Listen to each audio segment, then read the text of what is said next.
Hi, welcome to Ram Scoop. இன்னைக்கு நம்ம பார்க்க போகிறது அதிமுகவிலிருந்து 3 எம்எல்ஏ வெளியே வந்தாங்க இல்லையா? அதாவது மரகதம் குமாரவேல், சத்யபாமா, ஜெயக்குமார். ஓகேங்களா? இவங்க 3 பேர் வந்து கூட்டு வந்தது ஆதவ அர்ஜுனா தலைமையில தான் ஸ்ப்ளிட் பண்ணி கூட்டு வந்திருக்காரு. இந்த 3 பேர் வந்து SP Velumani and CV Shanmugam அந்த அன்கோல் இருந்து அந்த கேங்ல இருந்து வெளியே வந்திருக்கிறாங்க. Note the point. Already already அதிமுகலேருந்து வெளியே வந்த கூட்டம் அந்த கூட்டத்திலேருந்து ஒரு 3 பேர் வெளியே வந்திருக்கிறாங்க. ஓகேங்களா? ரைட்டு. இப்போ நம்ம பார்க்க போகிற ஆங்கிலே டோட்டலி டிஃப்ரெண்ட்டு. எல்லாருடைய கேள்வி என்ன அப்படின்னாக்க, ஏற்கனவே அவருக்கு மெஜாரிட்டி இருக்கு. ஃப்ளோர் டெஸ்ட் முடிஞ்சு போயாச்சு. 6 மாசம் எந்த பிரச்சனையும் இல்லையே. தென் தம்பி விஜய் வந்து ஏன் இதை பண்றாரு இப்போ அப்படின்னு ஆளு ஒரு காரணம் சொல்றாங்க. எனக்கு ஒரு பர்ஸ்பெக்டிவ் இருக்கு. அது என்னன்னு பார்த்துடலாம். இதுல பியூட்டி என்னன்னாக்க, அதுல ஒருத்தர் சொன்னாங்க பாருங்க, 15 நாள்ல அம்மா ஆட்சியை பார்க்குறோன்னு சொல்லிட்டு. அதுதான் ஒரு என்ன சொல்றது, ரொம்ப ஃபன்னியா இருந்தது. ரைட். இப்போ இதுக்கு முன்னாடி ஒரு விஷயத்த நான் ரொம்ப குறிப்பிட்டு நினைக்கிறேன். தம்பி விஜய் வந்து ரொம்ப பிரமாதமா அரசியல் பண்றாரு. அதாவது பிஜேபி, திமுக, அப்புறம் அதிமுக என்ன பண்ணுமோ அத வந்து இவங்களால விட மச் பெட்டரா பண்றாரு. மீடியாவ பக்காவா ஹேண்டில் பண்றாரு. எந்த நியூஸ் வெளிய போணும், எது உள்ளே இருக்கணும் அப்படிங்கிறது ரொம்ப கேர்ஃபுல்லா இருக்கிறாரு. அண்ட் இந்த இந்த வேலையெல்லாம் இருக்கு பார்த்தீங்களா, ரொம்ப சூப்பரா. எதுக்கு மறைச்சு பேசிக்கிட்டு, ஆ சட்டசபைய வந்து கட்சி ஆஃபீஸ் ஆக்கிட்டாரு. மேல ரெசிக்னேஷனு அப்படியே போய் தாவேக்கால தாவேக்கா உறுப்பினர் ஆயாச்சு. முடிச்சுட்டாங்க. அண்ட் இது வந்து சட்டப்படி தப்பு கிடையாது. மாரலி அறம் பார்த்தா அரசியல் அறம்னு பார்த்தா தப்பு தான். ஓகேங்களா? சரி, இந்த அரசியல் அறத்தை பத்தி நம்ம அப்புறம் வருவோம். இதுல நல்ல பியூட்டிஃபுல்லா ஒண்ணு பண்ணிக்கிறாங்க. ரிசைன் பண்ணிட்டு வந்துட்டாங்க. ஸோ இனிமே வந்து அவங்க ஒரு ஆர்டினரி பிரஜை அடுத்த எலெக்ஷன் வர வரைக்கும். ஓகேங்களா? டீட்டெயிலா பார்ப்போம். நான் ஏன் வந்து திமுக மாதிரி பிஜேபி மாதிரி இவங்க அரசியல் பண்றாங்கன்னு சொல்றதுக்கு 2, 3 பாயிண்ட்ஸ் நான் பழைய இன்சிடென்ட் எடுத்து வச்சிருக்கிறேன் நான். ஓகேங்களா? இந்த குவிட் ப்ரோ கோன்னு ஒன்று சொல்லுவாங்க இங்கிலீஷில். அதாவது சம்திங் ஃபார் சம்திங். ஓகேங்களா?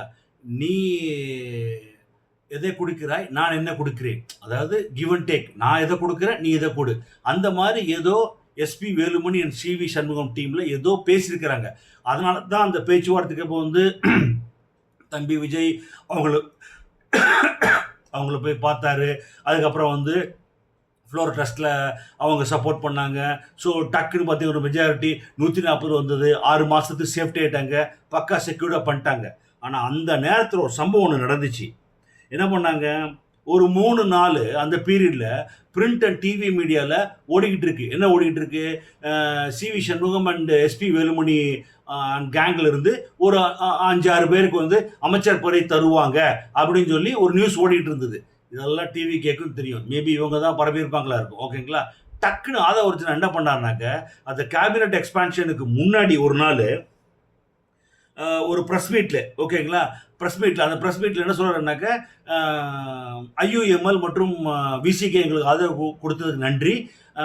ஆனால் வந்து ஐயுஎம்எல்லும் விசிகேவும் அமைச்சர்கள் இடம்பெறணும், குறிப்பா அண்ணன் திருமா இடம் பெறணும் அப்படின்னு சொல்லிட்டு, இது தலைவருடைய விருப்பம், தலைவர் தம்பி விஜயோட விருப்பம்ங்கிறத தெளிவா பதிவு பண்ணாரு. அப்போ அந்த ஜேர்னலிஸ்ட் ஒரு ஷார்ப்பான ஒரு இன்டெலிஜென்ட் கொஸ்டின் கேட்டாரு ஒரு அந்த நேரத்தில். அதாவது இந்த சிவி சண்முகம் எஸ்பி வேலுமணி கேம் இருக்கிற ரிபல் குரூப் அதிமுக வெளியே வந்தாங்க இல்லையா, நீங்க அவங்களுக்கு அமைச்சர் பதவி கொடுப்பீங்களா கேட்டதுக்கு டக்குன்னு யோசிக்காம ஒரு அடி அடிச்சாரு பாருங்க.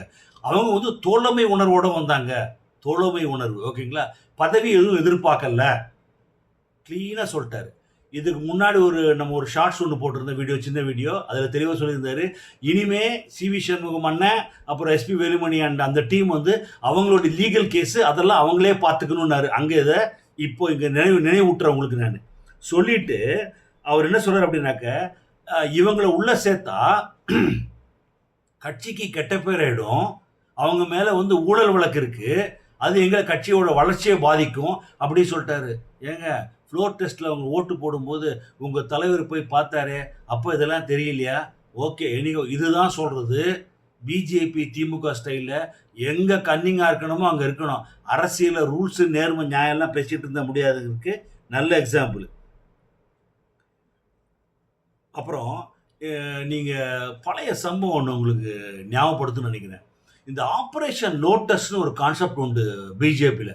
அதை ஃபஸ்ட்டு ஆரம்பித்தது எடியூரப்பா, மதிப்புக்குரிய எடியூரப்பா.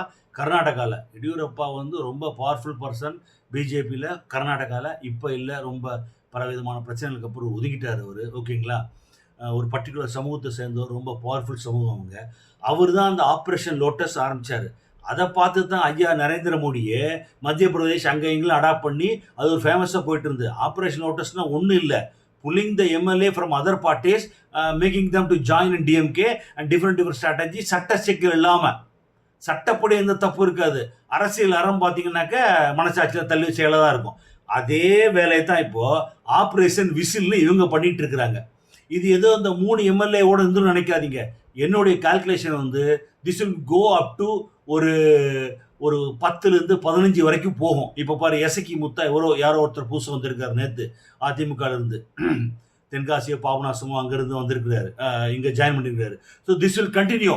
மேபி திமுகலேருந்து கூட 1-2 இருக்கலாம்.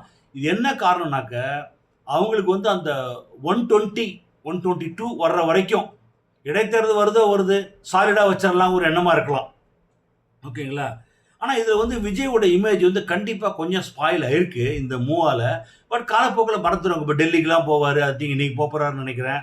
ஓகேங்க, டெல்லிக்கெலாம் போவார், அந்த இது வந்தோன்னே இதெல்லாம் மறந்துடுவாங்க. ஓகேங்களா? ஆனால் கொஞ்சம் டேமேஜ் இருக்குது. சரி, ஏன் இந்த மாதிரி அவர் இப்போதைக்கு 6 மாதத்துக்கு மெஜாரிட்டி இருக்குது, ஐயோஎம்எல் உள்ளே வந்தாச்சு, கம்யூனிஸ்ட் வெளியே வந்து சப்போர்ட் பண்ணுறாங்க, விசிகா சப்போர்ட் பண்ணுது. ஏன் இதை பண்ணுறாருனாக்க மை கால்குலேஷன் என்னன்னாக்க அவர் வந்து இந்த ஐயோஎம்எல்லையோ டிவிக்கையோ விசிகேவையோ கம்யூனிஸ்டையோ முழுமையாக நம்பலை. அதுக்கு காரணம் திமுக தலைவர் அண்ணன் மு.க. ஸ்டாலின் வந்துட்டு, அப்புறம் தம்பி உதயநிதியும் அவங்க கட்சி மாவட்ட செயலர் கூட்டத்தில் இந்த ஆட்சி ரொம்ப நாள் நீடிக்காது, இது வந்து கவுண்டர் சொல்லிட்டு இருக்கும்போது ஒருவேளை பேக் ஃபயர் ஆயிட்டா அப்போ என்ன பண்ணுறது? ஸோ அவருடைய கால்குலேஷன் வந்து நம்ம விசில் சின்னத்திலேயே நமக்கு தேவையான எம்எல்ஏ கம்ஃபர்டபுளாக இருக்கணும். யார் வெளியே போனாலும் விசில் சின்னத்தில் உள்ள எம்எல்ஏ வந்து வெளியே போக முடியாது. ஸோ அவங்கள வச்சு நம்ம ஆட்சியை கண்டினியூ பண்ணிக்கலாம். இது வந்து கரெக்டு தான். எனி ட்ரூ லீடர் இன்னொருத்தர் இருப்பாங்களோ போயிடுவாங்களோ பயந்து நீங்கள் ஆட்சி பண்ண முடியாது. இப்போ ஒரு கம்பெனி நடத்துகிறீங்க, எவனோ 2 பேர் 3 பேர் வந்து முக்கியமான பொறுப்பில் இருக்கிறான், அவன் வந்து வேலையை விட்டு போய்டும், ஒரு பயம் இருந்துச்சுனாக்க நீங்கள் என்ன பண்ணு, 2 ஆப்ஷன். ஒன்று, நீங்களே பேசி அவனை தூக்கிட்டு ஈக்குவலண்ட்டாக வேறு ஒருத்தரை போட்டுருவீங்க. அப்படி இல்லைனாக்க ஒரு சப்ஸ்டியூட்டு அவனுக்கு வந்து அவன் போனால் பண்ணுற மாதிரி ஒருத்தரை போட்டு, அதே துறை சார்ந்தவனை போட்டு, எக்ஸ்பீரியன்ஸ் ஆண்டை போட்டு கண்டினியூ பண்ணுவீங்க. ஒரு வேளை அவன் போனான்னா டக்குன்னு பண்ணுவீங்க. இதுதான் வந்து எனி ட்ரூ லீடர் போகணும். அப்போனா தான் நம்ம நினச்சதை பண்ண முடியும், நம்ம விஷனை அட்டைன் பண்ண முடியும். பயத்திலே வாழ்ந்துட்டு இருந்தால் ரொம்ப சிரமம். எனக்கு தெரிஞ்சு அவர் இந்த இடைத்தேர்தல் வந்து ஏதோ இந்த திருச்சி கிழக்கு மொத்தம் ஒன்று இருந்துச்சு இல்லை, அதெல்லாம் தாண்டி சாலிடாக ஒரு 15, ஒரு 16, 17 அந்த மாதிரி இடைத்தேர்தல் எதிர்பார்க்குறாருன்னு நினைக்கிறேன், கட்சியை ஸ்ட்ரென்தன் பண்ணுறதுக்கு. ஏன்னா சிடி நிர்மல்குமார் வேற ஒரு பேட்டியில் என்ன சொல்கிறார் அப்படின்னாக்க, இந்த சில ஏரியா அடிக்கடி மின்வெட்டு வருது, பவர் கட்டு வருது, அதுக்கு வந்து திமுக தான் காரணம். இன்னும் திமுக ஆளுங்க அதிகாரிங்க அங்கங்கே அப்புறம் அரசு ஊழியர்கள் உட்காந்து திமுகவுக்கு வந்து சாதகமாக செயல்பட்டு சில குடைச்சல் கொடுத்துட்டு இருக்காங்க அப்படின்னு சொல்கிறாரு. பட் இப்போல்லாம் இனிமேல் அப்படி சொன்னால் அது கட்சிக்கு தான் கெட்ட பேர். அதுக்கப்புறம் இதுதான் கடைசி நான் என்னுடைய தெளிவான ஒரு முடிவு. ஏன் விஜய் வந்து இவ்வளோ தெளிவாக விசில் சின்னத்தில் தான் நம்ம மெஜாரிட்டி எம்எல்ஏ இருக்கணும், யார் வெளியே போனால் ஆட்சி வந்து காப்பாற்றப்படணும் அப்படின்னு நினைக்கிறேன் அப்படின்னாக்க, he is going to take some hard decisions. அது எனக்கு ஃபீல் ஆகுது. என்ன மாதிரி கெட்டிங் க்ளோஸ் வித் பிஜேபி, அதுக்குன்னு எடுத்த உடனே பிஜேபி கூட்டணிக்கு அப்படி கிடையாது. என்னென்ன மேக்ஸிமம் வாங்க முடியுமோ மோதல் போக்கு இல்லாமல் ஒரு ஃப்ரெண்ட்லியாக இருந்து ஸ்டேட்டை டெவலப் பண்ணணும்.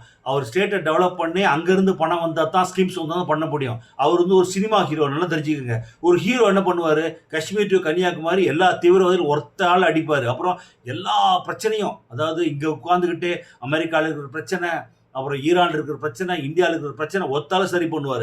ஸோ அந்த கல்ச்சரே அவர் மைண்டில் பல டைரக்டர் ஸ்டோரி சொல்லி அப்படியே ஒரு இமேஜ் இருக்குது. ஸோ அவர் ஹீரோயிசத்தை காட்டணும் அப்படின்னாக்க இப்போ எல்லாம் கவர்மெண்ட் இருப்பாங்க. 6 மாதம் கழித்து திமுக போராட்டங்களை ஆரம்பிக்கும் பாருங்க, மக்களை திரட்டி போராட்டம் பண்ணுவாங்க.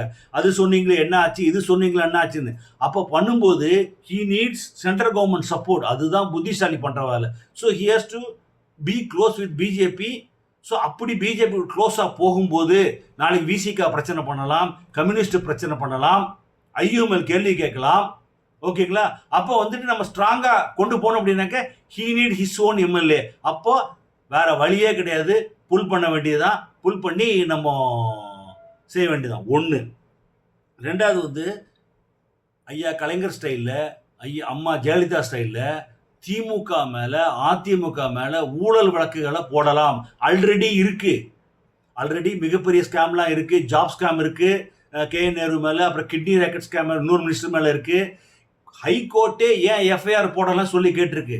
நல்லா தெரிஞ்சுக்கோங்க, இதே ஹைகோர்ட்டு தான் அருண் ஐபிஎஸ் லஞ்ச ஒழிப்புத்துறை விஜய் போட்டிருக்காரு இல்லையா, அவர் அங்கே அதுக்கு முன்னாடி இருக்கும்போது நீங்கள் ஏன் இன்னும் எஃப்ஐஆர் போடுங்களா கோர்ட்டு டைரக்ஷன் கேட்டுச்சு.